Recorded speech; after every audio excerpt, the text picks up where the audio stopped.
Assalamualaikum warahmatullahi wabarakatuh. Halo sahabat belajar, selamat datang di channel Muhammad Jailani Manjur. Di sini kita belajar dengan mantap dan hasil jujur, karena belajar itu bukan sekadar nilai, tapi pemahaman yang akan menemani kita sepanjang hidup. Hari ini kita masuk ke sesi pemantapan asesmen nasional berbasis komputer, ANBK, untuk asesmen kompetensi minimum, AKM. Fokus kita adalah Bahasa Indonesia SD MI tahun 2025. Yuk sama-sama kita siapkan diri, bukan cuma untuk ujian, tapi untuk jadi generasi yang cerdas, kritis, dan jujur. Mantap dengan hasil jujur. Hari ini kita akan masuk ke simulasi AKM, Asesmen Kompetensi Minimum. Simulasi ini khusus untuk Bahasa Indonesia SD, Madrasah Ibtidaiyah 2025. Dalam rangka persiapan ANBK, Asesmen Nasional Berbasis Komputer. Yuk, kita belajar bersama, kerjakan soal dengan tenang, percaya diri, dan pastinya mantap dengan hasil jujur. Selamat datang, teman-teman. Langkah awal, silakan ketik nama kalian masing-masing di kolom yang tersedia. Bayangin aja ini kayak daftar hadir di kelas, biar nanti hasilnya bisa kita lihat sesuai nama kalian. Oh iya, jangan lupa sebelum mulai, kita awali dengan berdoa dulu supaya ilmunya berkah dan kita bisa jawab soal dengan tenang. Siap? Yuk kita mulai. Nah, sekarang kita masuk ke tampilan konfirmasi data. Di sini, teman-teman tinggal ketik nama lengkap kalian. Pastikan ejaannya benar ya, biar nanti nggak ketukar sama nama orang lain. Lanjut, isi tanggal lahir kalian. Ingat, urutannya sesuai format yang diminta di layar. Terakhir, jangan lupa masukkan token yang sudah dibagikan. Token ini ibarat kunci untuk membuka soalnya, jadi tanpa token, kita nggak bisa mulai. Kalau semua sudah diisi, cek lagi sebentar. Kalau udah yakin benar, tinggal klik tombol konfirmasi. Dan, kita siap lanjut ke soalnya. Oke, semua data sudah beres?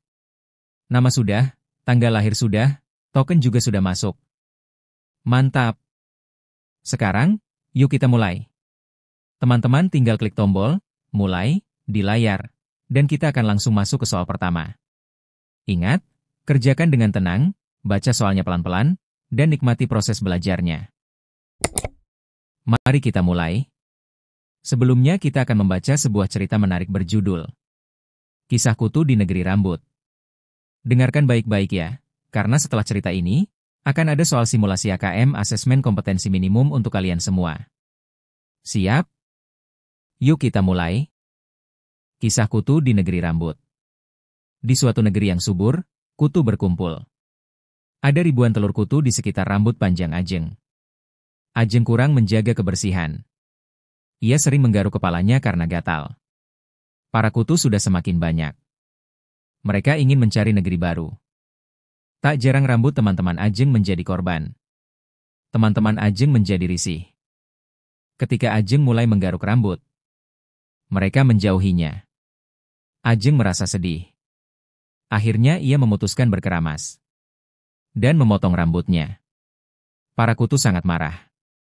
Mereka berloncatan mencari negeri yang baru. Oke teman-teman, kita masuk ke soal nomor 1 ya. Pertanyaannya begini. Di mana ribuan telur kutu berkumpul? Ada 3 pilihan jawabannya. A. Di suatu negeri. B. Di rambut Ajeng. C. Di rambut teman-teman. Nah, coba kita ingat lagi cerita tadi. Tadi kan jelas disebutkan kalau ada ribuan telur kutu di sekitar rambut panjang Ajeng.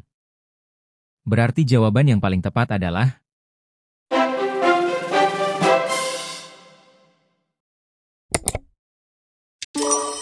B. Di rambut Ajeng. Jadi kunci jawabannya B. Di rambut Ajeng. Kalau baca teks, jangan buru-buru. Baca pelan-pelan, pahami, lalu cocokkan sama pilihan jawabannya. Mantap kan? Yuk kita lanjut soal nomor 2. Soal nomor 2. Sesuai cerita, kisah kutu di negeri rambut, terdapat beberapa tokoh di dalamnya. Pasangkan penjelasan di lajur kiri dengan tokoh di lajur kanan. Penjelasan. A. Tokoh yang memiliki ribuan kutu di rambut. B. Tokoh yang risih kepada Ajeng. C. Tokoh yang berloncatan mencari negeri baru. Tokoh. Teman-teman. Kutu. Telur kutu. Ajeng.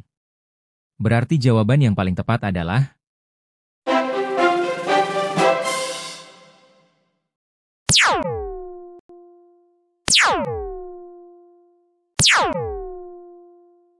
jawabannya adalah yang pertama, tokoh yang punya ribuan kutu di rambut.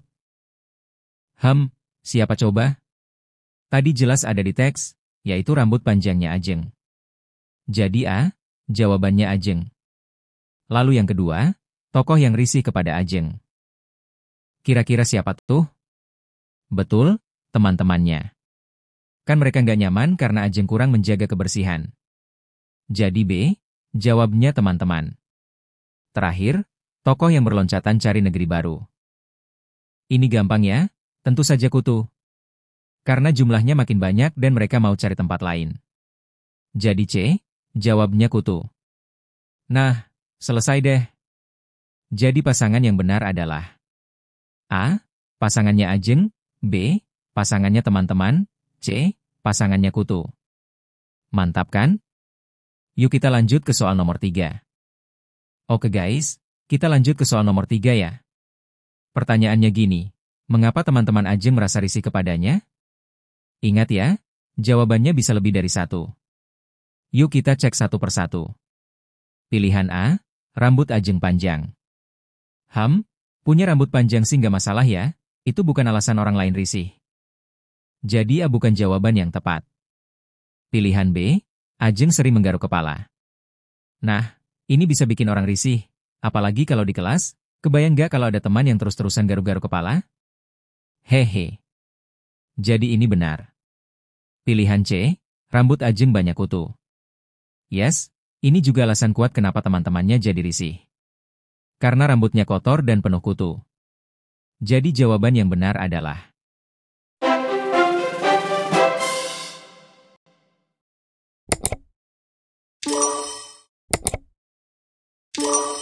Jadi jawaban yang benar adalah B dan C. Pilihan B, Ajeng sering menggaruk kepala. Nah, ini bisa bikin orang risih, apalagi kalau di kelas, kebayang nggak kalau ada teman yang terus-terusan garuk-garuk kepala? Jadi ini benar. Pilihan C, rambut Ajeng banyak kutu. Ini juga alasan kuat kenapa teman-temannya jadi risih.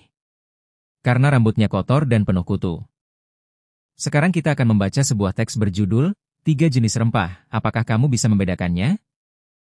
Jenis rempah yang pertama adalah kunyit. Kunyit, atau sering juga disebut kunir, punya kulit berwarna coklat tua. Kalau dibelah, dagingnya berwarna oranye cerah. Ternyata, kunyit punya banyak manfaat loh. Kunyit bisa digunakan untuk menyembuhkan luka, dan warna kuningnya sering dipakai sebagai pewarna alami. Wah, keren ya, rempah sederhana tapi punya banyak kegunaan. Jenis rempah yang kedua adalah lengkuas. Lengkuas sering juga disebut laos. Kulitnya halus, dan kalau dibelah, dagingnya berwarna putih. Lengkuas punya manfaat untuk mengobati sakit napas. Selain itu, aromanya juga wangi banget. Nah, wangi dari lengkuas inilah yang bisa bikin makanan jadi terasa lebih enak. Jahe. Kulit jahe berwarna coklat muda. Dagingnya kuning gelap. Jahe biasa dibuat minuman. Minuman jahe membuat tubuh hangat. Soal nomor 4. Teman-teman, coba bayangkan kita lagi di dapur bersama ibu. Ada banyak rempah di meja. Ada kunyit, jahe, dan laos. Nah, ternyata salah satu rempah ini bukan hanya buat masakan, tapi juga bisa menyembuhkan luka karena punya sifat antibakteri dan bisa menghentikan pendarahan kecil. Kira-kira, rempah yang bisa dipakai untuk menyembuhkan luka itu yang mana, ya? Apakah A kunyit, B jahe, atau C laos?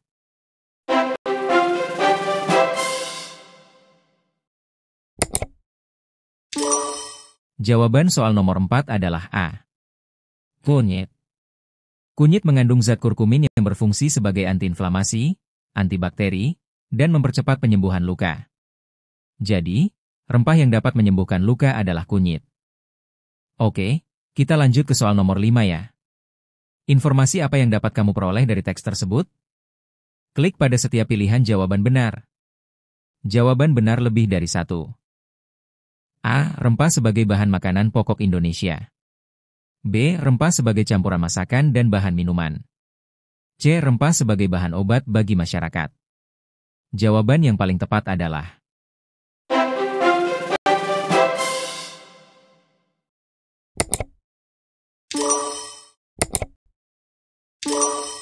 B dan C. Kalau kamu baca teks tadi, jelas banget ya kalau rempah-rempah dipakai buat masakan, minuman, sampai obat. Contohnya kunyit buat nyembuhin luka, jahe bisa bikin badan hangat kalau diminum, dan lengkuas bikin masakan lebih enak. Nah, kalau pilihan A bilang, rempah sebagai makanan pokok, itu nggak tepat. Makanan pokok kita kan nasi, jagung, sagu, gitu ya. Jadi, yang benar adalah B dan C. Oke teman-teman, sekarang kita bedain yuk, apa saja kegunaan dari 3 rempah tadi, jahe, kunyit, dan lengkuas. Tugas kamu adalah memasangkan nama rempah dengan kegunaannya. Nama rempah. A. Jahe. B. Kunyit. C. Lengkuas. Kegunaan. Sebagai bahan minuman hangat. Sebagai pewangi masakan. Sebagai pewarna makanan. Sebagai obat sakit gigi.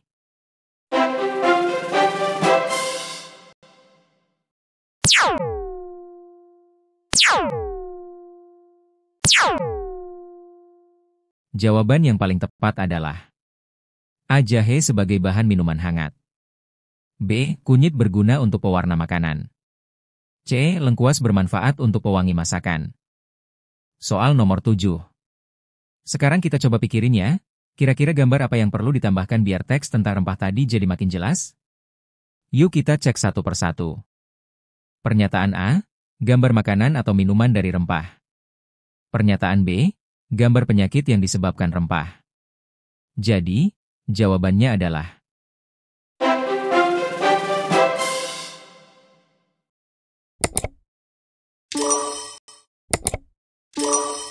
A. Gambar makanan atau minuman dari rempah perlu.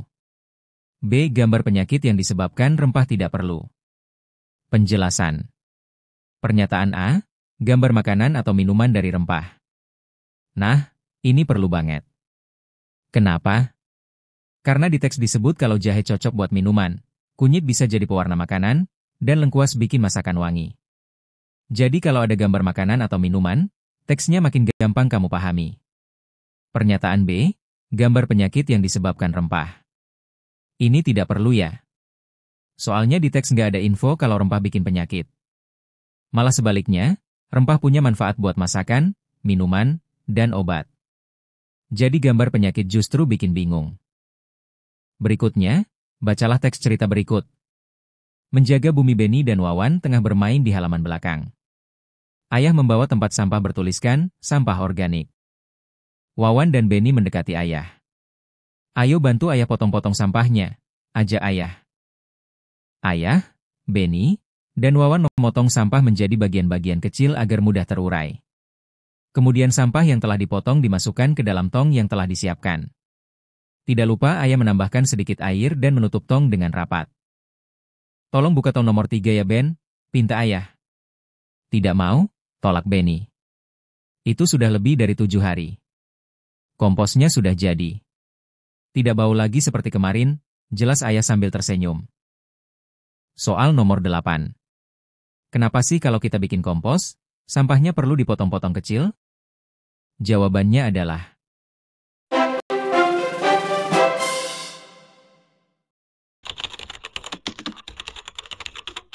supaya mudah terurai.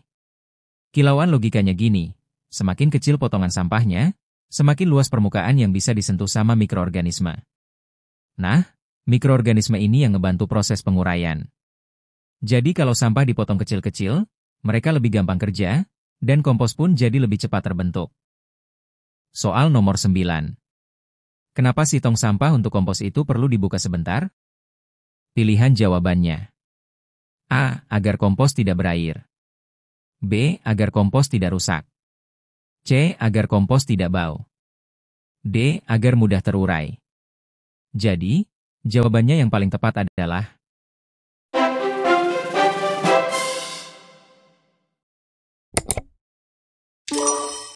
C. Agar kompos tidak bau. Nah, logikanya gini, kalau tong kompos selalu ketutup rapat, di dalamnya bisa lembab banget dan gak ada sirkulasi udara. Akibatnya, bisa jadi berair dan malah bau banget. Soal nomor 10. Kenapa ya Benny menolak membantu ayah membuka tutup tong kompos? Jawabannya adalah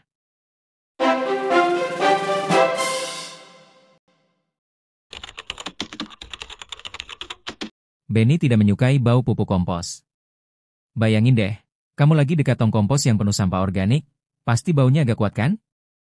Nah, Benny juga merasakannya, makanya dia agak jijik dan menolak membantu ayah membuka tutup tong.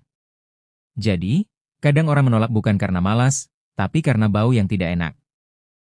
Soal nomor 11. Kalau di rumahmu banyak sampah organik, apa yang akan kamu lakukan? Yuk, klik pilihan benar atau salah sesuai isi teks. Pernyataan. A. Memotong sampah organik dijadikan pupuk kompos. B. Mengumpulkan sampah organik agar diambil petugas. Jawabannya adalah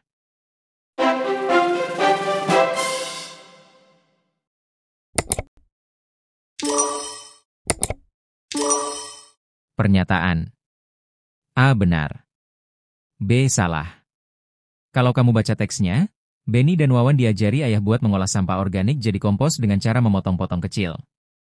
Jadi, tindakan yang paling tepat adalah A. Membuat pupuk kompos. Sedangkan B. Mengumpulkan sampah biar diambil petugas, itu nggak sesuai teks, karena tujuan cerita adalah menjaga bumi dengan mengolah sampah sendiri. Lanjut, bacalah teks cerita berikut. Sekarang kita jalan-jalan sebentar ke Pulau Sumatera, tepatnya ke Provinsi Bengkulu. Bengkulu adalah salah satu provinsi di Pulau Sumatera. Bengkulu punya pakaian adat bernama Rejang Lebong yang unik. Rejang Lebong merupakan perpaduan dari budaya Jambi, Riau, Deli, Palembang, dan Lampung. Pakaian adat pria terdapat penutup kepala berbentuk kerucut, jas yang berbahan beludru, celana panjang berbahan satin, kain songket, ikat pinggang yang disebut pending, dan keris. Pakaian adat wanita terdapat baju kurung bertabur lempeng berwarna keemasan, songket berbahan sutra, perhiasan berupa kain dengan hiasan benang emas di bahu. Bagian atas rambut disanggul dan dipakaikan hiasan kepala dengan tusuk konde berwarna emas. Pakaian adat wanita ditambahkan dengan gelang, kalung, anting, dan kembang goyang sebagai aksesoris. Pria dan wanita mengenakan selop sebagai alas kaki pakaian adat asli Bengkulu. Soal nomor 12. Sekarang kita ke Pulau Sumatera, tepatnya di Bengkulu. Pernah nggak sih kamu dengar tentang pakaian adat dari provinsi ini? Nah, coba perhatikan baik-baik ya. Pertanyaannya, apakah nama baju adat Provinsi Bengkulu? Jawaban adalah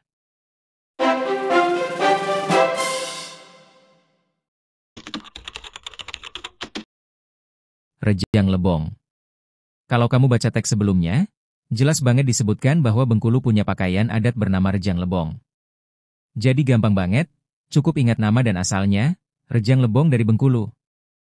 Soal nomor 13. Bahan apa saja yang dipakai untuk membuat pakaian adat Bengkulu? Pasangkan bagian pakaian adat di sebelah kiri dengan bahannya di sebelah kanan berdasarkan teks. Bagian pakaian adat. A. Jas. B. Celana panjang. C. Songket. Bahan. Sutra. Benang emas. Satin. Beludru. Jawaban adalah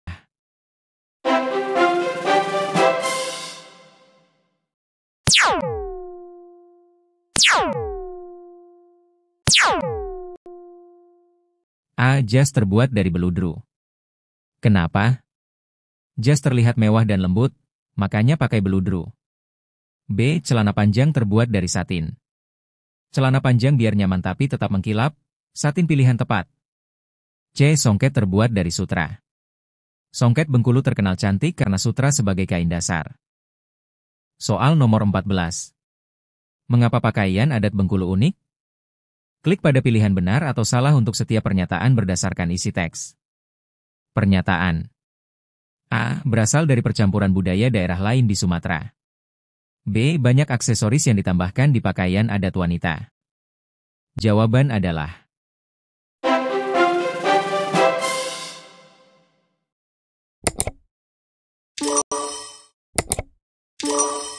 A. Benar dan B. Salah.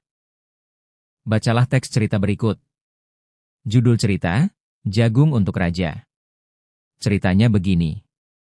Suatu hari, Raja Han dari kerajaan Batule sedang bersedih. Kenapa? Karena benih jagung manis kerajaan, yang paling berkualitas, dicuri burung saat para petani sedang menanamnya. Para petani kemudian memberi usulan kepada Raja Han, mari kita adakan sayembara, siapa tahu bisa menyelesaikan masalah ini. Den dan Hans ikut sayembara tersebut. Kebun jagung Den lebih luas dibanding kebun jagung Hans. Den selalu mengejek Hans karena hasil panennya lebih sedikit. Meskipun diejek, tetapi Hans tidak pernah membalas Den. Hans, kau yakin akan mengikuti sayembara ini? Kau akan kalah denganku. Aku yakin benih jagungku yang akan menang, ejek Den. Tidak apa-apa aku kalah, yang penting aku berani mencoba. Aku pergi dulu ya, Den. Aku ingin memberi benih jagung terbaik untuk Raja. Den sangat yakin jagungnya yang terpilih. Tetapi, Raja memilih jagung milik Hans. Raja membeli ladang Hans dan memintanya bekerja di sana dengan bayaran besar.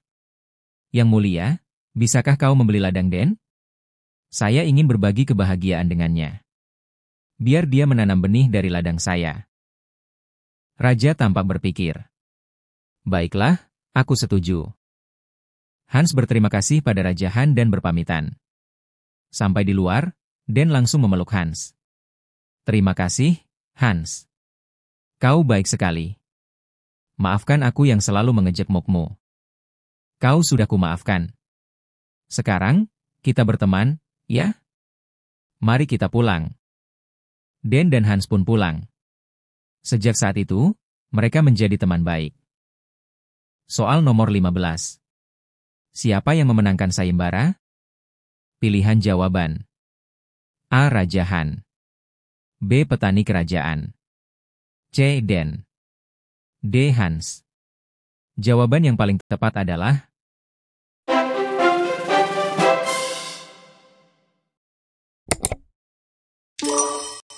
D. Hans. Raja Han bikin sayembara karena sedih jagung dicuri. Petani cuma memberikan usulan. Den ikut terlibat, tapi bukan pemenang. Hans pemenang sayembara, berhasil menyelesaikan tantangan yang diberikan oleh Raja. Soal nomor 16. Bagaimanakah sosok Raja dan Hans dalam cerita tersebut? Klik pada pilihan Raja atau Hans untuk setiap pernyataan berdasarkan isi teks. Pernyataan. A. Sosok yang penyabar. B. Sosok yang bijaksana. C. Sosok yang pemaaf. Jawaban yang paling tepat adalah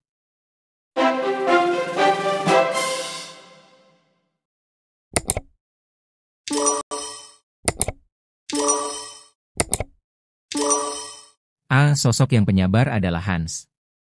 Hans berhasil mengikuti sayembara dan menyelesaikan tantangan, menunjukkan kesabaran.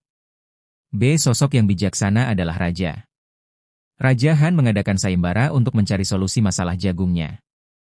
Itu menunjukkan kebijaksanaan dalam menghadapi masalah. C. Sosok yang pemaaf adalah Raja.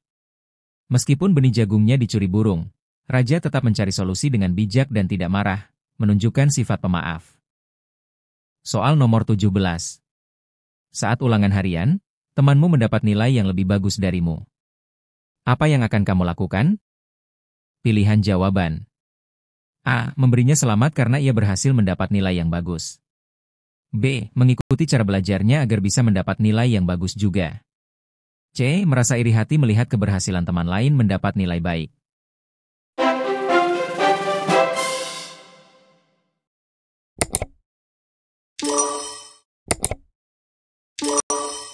Jawaban yang paling tepat adalah A. Benar, memberinya selamat ini menunjukkan sikap sportif dan menghargai teman. B. Benar, mengikuti cara belajarnya ini menunjukkan sikap belajar dari keberhasilan orang lain. C. Salah, merasa iri hati ini sikap negatif yang sebaiknya dihindari.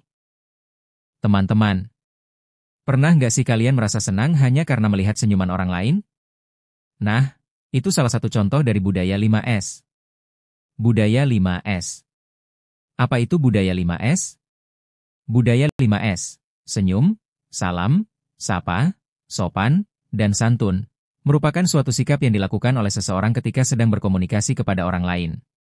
Budaya senyum adalah hal yang paling mudah untuk kita lakukan. Senyuman itu bisa menular loh. Dengan sedikit senyuman saja, kita bisa membuat orang lain ikut tersenyum. Ajaib bukan? Sementara itu, budaya salam dan sapa ternyata juga sudah sering kita lakukan. Misalnya, dengan mengucap salam dan menyapa teman ketika bertemu. Coba bayangkan jika kamu berpapasan dengan temanmu, tapi didiamkan saja. Pasti kamu akan merasa sedih bukan? Budaya sopan dan santun dapat kita lihat ketika seseorang sedang berbicara dan bersikap. Orang yang menerapkan budaya ini pasti sangat anggun. Mereka akan terhindar dari kebiasaan berbicara kasar. Sudahkah kamu berbudaya? Sebagai anak muda, kita diwajibkan untuk melaksanakan budaya 5S, terutama kepada orang yang lebih tua. Membiasakan diri untuk bersikap berbudaya akan membawa kita pada karakter berbudi. Menjaga ucapan dan sikap akan menjadikan diri kita berharga di mata orang lain.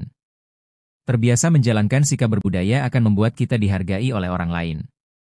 Selain itu, kita akan terbebas dari perselisihan. Soal nomor 18. Berdasarkan informasi tersebut, dampak positif apa yang dapat diperoleh seseorang setelah menerapkan budaya 5S? Pilihan jawaban. A. Terbebas dari berbicara kasar. B. Terhindar dari iri dan dengki. C. Terhindar dari prasangka buruk. D. Terbebas dari perselisihan. Jawaban yang paling tepat adalah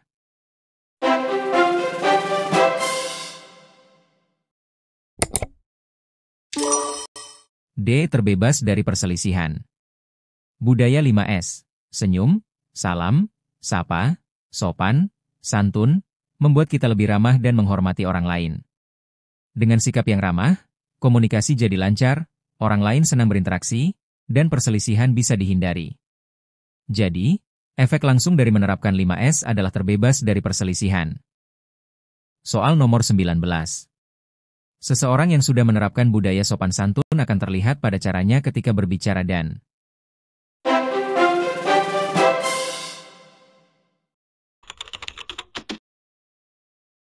bersikap. Jadi, kalau kamu melihat seseorang yang berbicara lembut, menunggu giliran, dan menghormati orang lain, itu tanda budaya 5S sudah diterapkan. Soal nomor 20. Gambar apa yang perlu ditambahkan dalam wacana tersebut? Klik pada setiap pilihan jawaban benar. Jawaban benar lebih dari satu. Pilihan jawaban. A. Gambar penjelasan budaya 5S. B. Gambar orang saling menyapa. C. Gambar orang memberi salam. Jawaban yang paling tepat adalah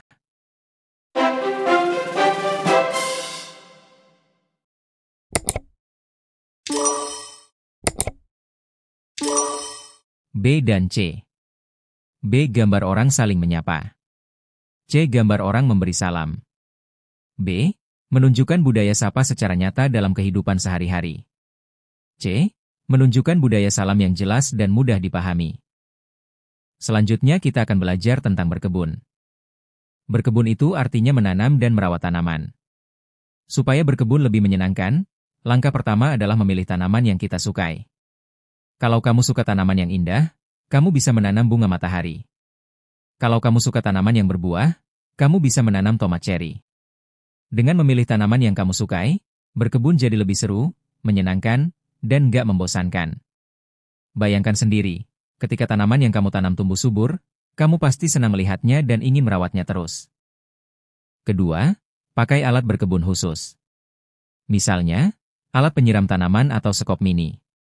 Benda-benda itu bisa membuat pekerjaan kita jadi mudah. Terakhir adalah rekam setiap perkembangan tanaman kita. Mengambil foto atau video akan memunculkan rasa sayang.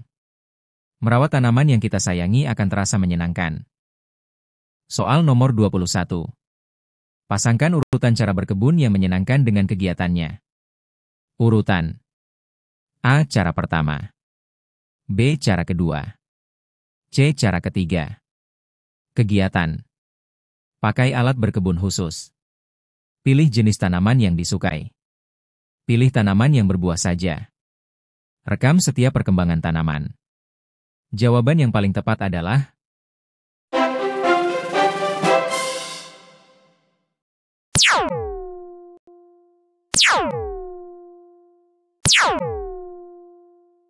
A. A. Cara pertama, pilih jenis tanaman yang disukai. Langkah pertama supaya berkebun seru adalah memilih tanaman favoritmu. B. Cara kedua, pakai alat berkebun khusus. Setelah memilih tanaman, gunakan alat yang tepat supaya menanam dan merawatnya lebih mudah. C. Cara ketiga, rekam setiap perkembangan tanaman. Dengan mencatat atau merekam perkembangan tanaman, kamu bisa melihat hasil kerja kerasmu dan belajar dari pengalaman. Soal nomor 22. Teks tersebut menjelaskan tentang kegiatan berkebun. Informasi apa saja yang sesuai dengan teks tersebut? Klik pada pilihan benar atau salah untuk setiap pernyataan. Pernyataan. A. Bacaan tersebut menjelaskan tentang cara berkebun yang menyenangkan.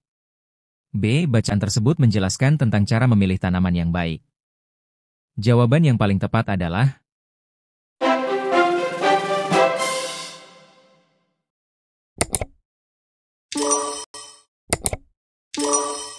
A. Benar. B. Salah. A. Benar, cara berkebun yang menyenangkan. Teks memberi tips supaya berkebun jadi menyenangkan, misalnya memilih tanaman favorit. B. Salah, cara memilih tanaman yang baik. Teks fokus pada memilih tanaman yang disukai atau menyenangkan, bukan kriteria, baik, atau benar, secara teknis. Soal nomor 23. Mengapa merawat tanaman yang kita sayangi terasa menyenangkan? Klik pada setiap pilihan jawaban benar. Jawaban benar lebih dari satu. Pilihan jawaban. A. Kita dapat melihat pertumbuhan dari tanaman kita. B. Kita dapat memilih alat penyiram tanaman yang menarik. C. Kita dapat mengabadikan indahnya tanaman dalam berbagai media. Jawaban yang paling tepat adalah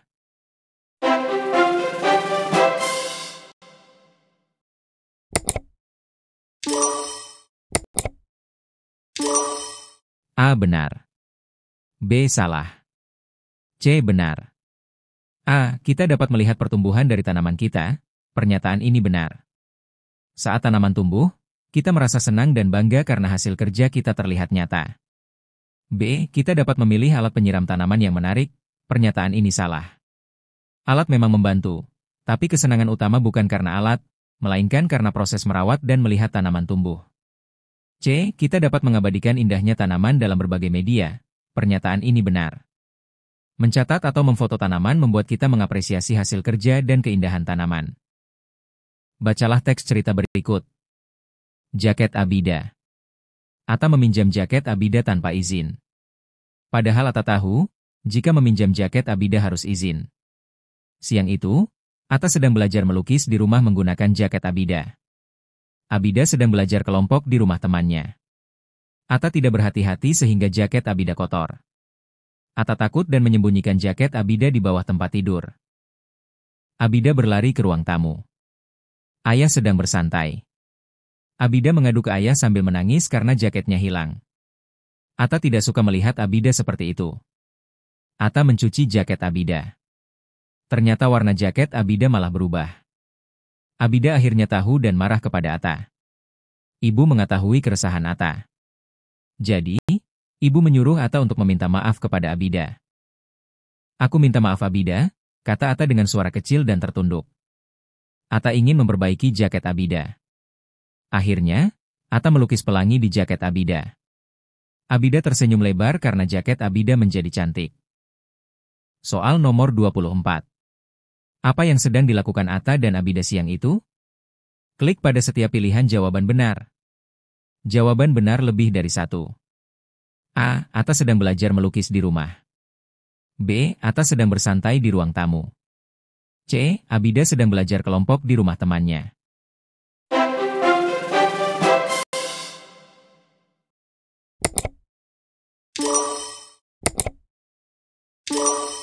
Jawaban yang paling tepat adalah A dan C benar. A. Atta sedang belajar melukis di rumah. C. Abida sedang belajar kelompok di rumah temannya. Soal nomor 25. Abida marah pada Atta. Mengapa Abida marah kepada Atta? Klik pada pilihan benar atau salah untuk setiap pernyataan berdasarkan isi teks. Pernyataan. A. Atta membuat kotor jaket Abida. B. Atta membuat warna jaket Abida berubah.